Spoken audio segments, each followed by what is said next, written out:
And when they were departed, behold, the angel of the Lord appeareth to Joseph in a dream, saying, Arise, and take the young child and his mother, and flee into Egypt, and be thou there until I bring thee word, for Herod will seek the young child to destroy him.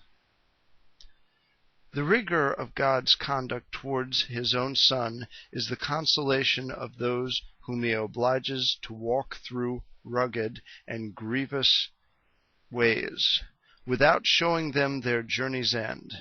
He makes his escape by flight, who could have preserved himself by his own power, to teach us that we must go to God by the lowest ways, that we must be humbled under the reputation and power of his adversaries, to triumph over them with advantage, and that of all our enemies, pride is the most dangerous.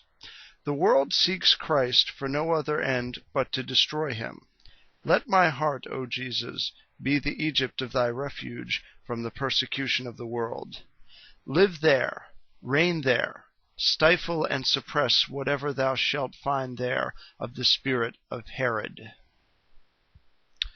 When he arose, he took the young child and his mother by night, and departed into Egypt.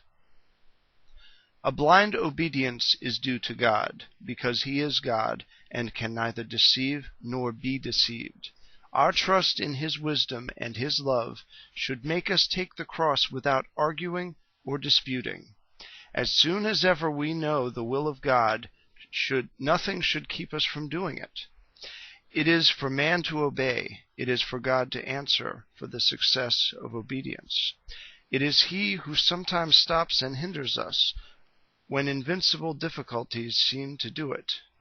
That man always performs his will, who puts himself in a disposition to perform it. God bestows the means, even when he seems to take them away.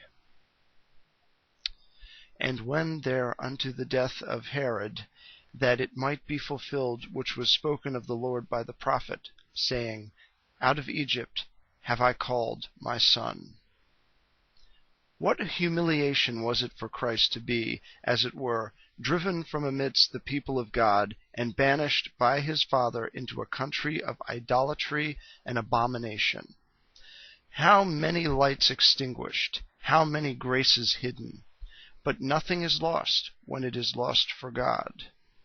Thus God sometimes obliges his servants to remain, as it were, buried in a superstitious and heretical country, or among wicked people, to worship him in their stead, to gather up those graces which they neglect, or to spread them in a secret manner, or perhaps to secure themselves for the ill will of false brethren.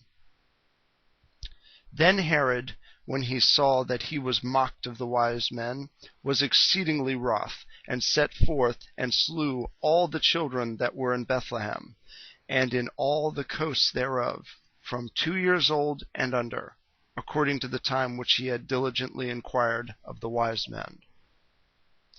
The ambitious man is cruel, and always ready to sacrifice everything, even Christ himself, to his passion.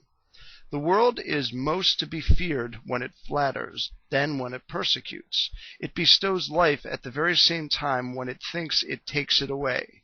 The disgraces of the world contain in them great graces for those who know how to distinguish and improve them. Salvation, given so freely to these infants, teaches us that our own must necessarily be the gift of God. Grace prevents all merit in those whose will it disposes, as well as in these infants, who could not possibly will anything freely. Then was fulfilled that which was spoken by Jeremy the prophet, saying, In Ramah was there a voice heard, lamentation, and weeping, and great mourning, Rachel weeping for her children, and would not be comforted, because they are not. Christ makes the cruelty of Herod subservient to the publication of his birth, to the accomplishment of his Father's designs, and to the sanctification of his elect. He reduces within the order of his goodness the greatest disorders of human wickedness. We are often inconsiderately afflicted at that which is the real happiness of those we love. To lament the death of infants is to lament their salvation. It is for the most part a great gain to mothers thus to lose their children in their infancy, who might otherwise perhaps prove the occasion of their eternal loss and damnation, by reason of the bad education which they might give them, the idolatrous fondness which they might have given to them, and the ambition and wicked methods which parents use to advance them in the world. Happy the tears of such mothers, if they make some amends for the past, or preserve them from vain joys for the future.